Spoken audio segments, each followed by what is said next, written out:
Alright guys, welcome back. James from All Hail Internal Combustion. So we got our parts in from Rock Auto to start working on this Prelude. I'm going to pull the oil pan off, make sure that it's not tweaked or torqued, or make sure it's nice and flat, clean it up real good. I put a fresh coat of paint on it, and the front main seal on the crankshaft. And we're going to also do the two balance shaft seals as well. I ordered the wrong crank seal kit, so I have to go out tomorrow and I'm out and about and pick up the crank seal kit. It gets used in tandem with the oil pan gasket. The oil pan gasket is leaking like a sieve on this thing, so we need to address that, get that patched up. It probably leaked.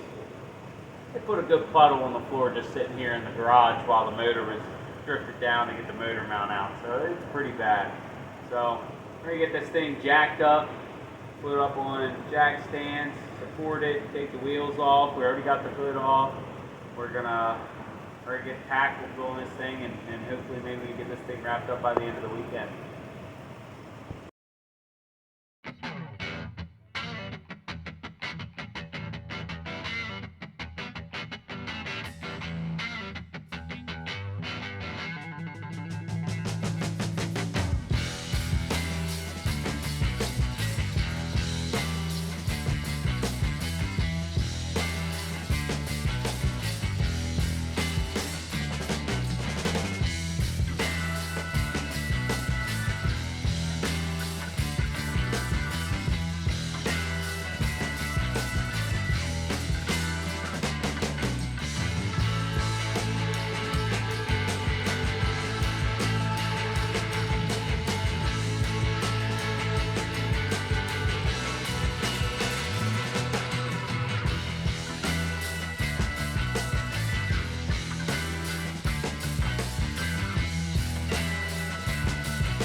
Alright, so this thing's been in here for maybe 10 minutes, and that's already the oil that's come off of this.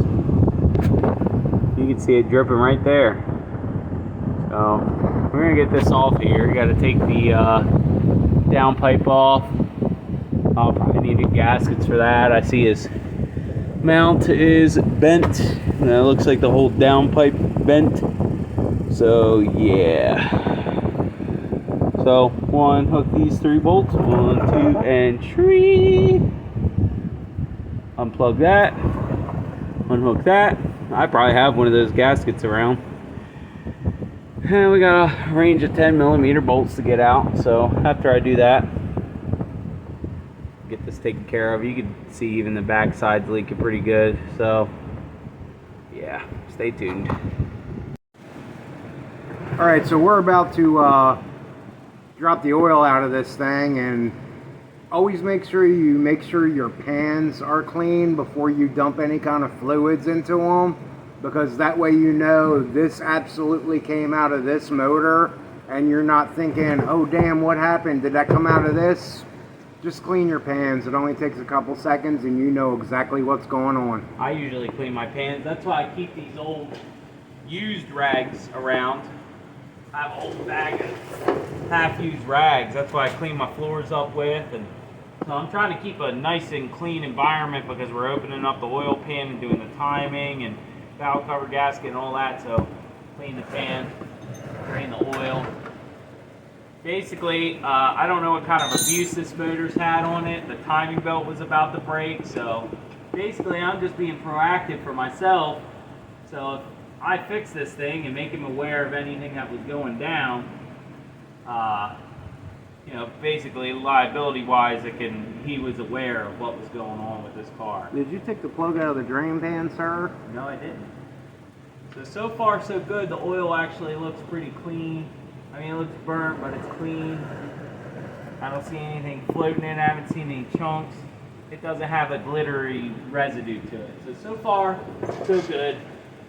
We'll open up the drain plug and let this batch of oil out. That goes into the bottom of the pan. So where you're going to see your issues is at the end of the oil when you go to drain it.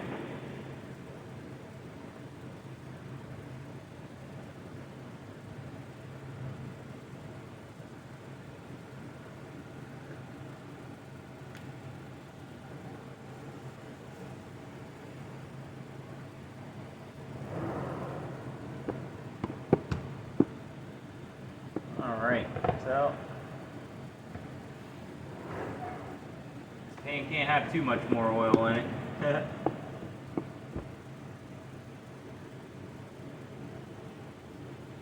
Looks like it's one of them 20-quart racing pans. I'm going to drain a little bit more out of this. Still oil looking pretty good, so. Just dirty.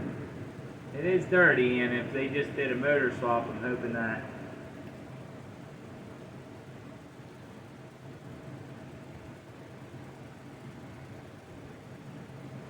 Yeah, it's okay to recycle plastic bottles and aluminum cans, but not your oil out of your old engine.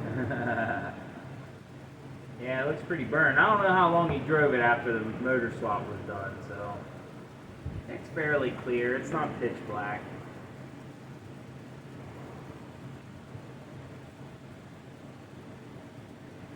So since I'm pulling the oil pan off, that's low enough. I'll tighten that back down. Putting the pan off. Okay. I would suggest if you're draining the oil, you're taking the oil pan out, take the battery and disconnect it. Take the keys out of the car and separate them from the car. You know, you might be thinking, oh, my situation, there's nobody around to mess with the car. You know. It's just a safety procedure. Or even you yourself, you could get into it to put up your power windows and accidentally engage the starter. I mean, yeah, it might not hurt it, but then again, it might. Luckily, the distributor is out on this thing and everything, but like you said, you never know. Let's take the oil plug back down. Okay, so basically it's a dozen or so 10mm bolts on this thing. So since the oil looks pretty good in the pan, I'm going to go ahead and drain what's left of it and wipe the pan out, and then we'll pull the pan out, and then we'll have somewhere clean to set the pan. This is exactly what I use my old rags for, and they become useless elsewhere. They get used for this. I get them all soaking wet. And then I put them in a bag and I keep them by the wood stove.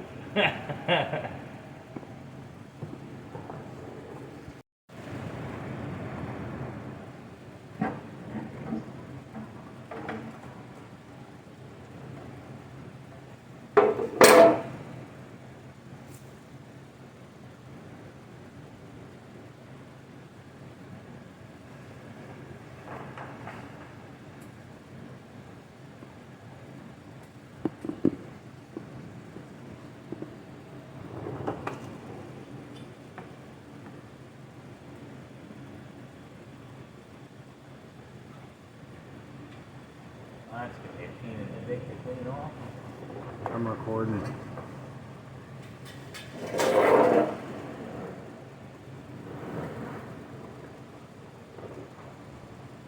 Looks very clean in there. That's good.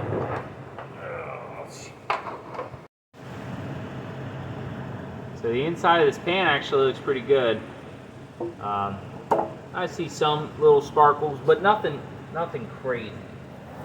This is pretty normal and moderate, so let's toss that over in that pan. Dump the bottom of the pan's oil out. That's really where everything rears its ugly head. Let's go drop this in the parts washer and check the oil out. I'm gonna have to pour that Pontiac tub out of there. So let's check out this oil here. Yeah, see, there's some sparkles, but not a lot. That's fairly normal. That's from a lifetime. We don't know if the oil pan was actually taken off with the motor swap or not. But yeah, if that's 20 or 120,000 miles of running on that, that's normal to have that amount in there. So what you really want to watch out for is if you do something like this and you see like a silver paste or everything looks silver in the oil, that's when you know you've got something that went wrong somewhere, whether it's bearing wear or cam wear or something like that. But even though this oil's dirty and there's a little tiny bit of silver, that's to be expected. Alright, so I got a little froggy and decided to take all the paint off of this. Had a repair right here and knocked the dent out and smoothed it over. Other than that, the pan looked like it was in good shape. It sits nice and flat. Ran a straight edge across these, I don't even know what to call them. I know what to call them, but yeah, we're not going to use the T word, but yeah, straight edge across them fun bags right there. Yeah, Honda has many, like a nursing cat. So, yeah, so now we're going to use some red implement paint, which will hold up the oil, gasoline, all that good stuff. I got the oil plug in there backwards to keep paint, because if that stuff gets in the threads, it's going to be miserable. So I cleaned it down like this. I used acetone to wipe it down real good, and I'll paint that implement paint on. You'll see the brush strokes until it dries, and it'll look glass smooth. But there's my gasket surface. I take the original Honda paint off of the gasket surface. Even if I don't paint the oil pan, I take this down to bare metal, so when I put a thin coat of gasket sealer on this, the gasket, then another thin coat, it's sticking to bare metal, because that's really what gasket sealer likes. So one little chip or peel out of this paint, and you'll be having issues with your oil pan gasket leaking.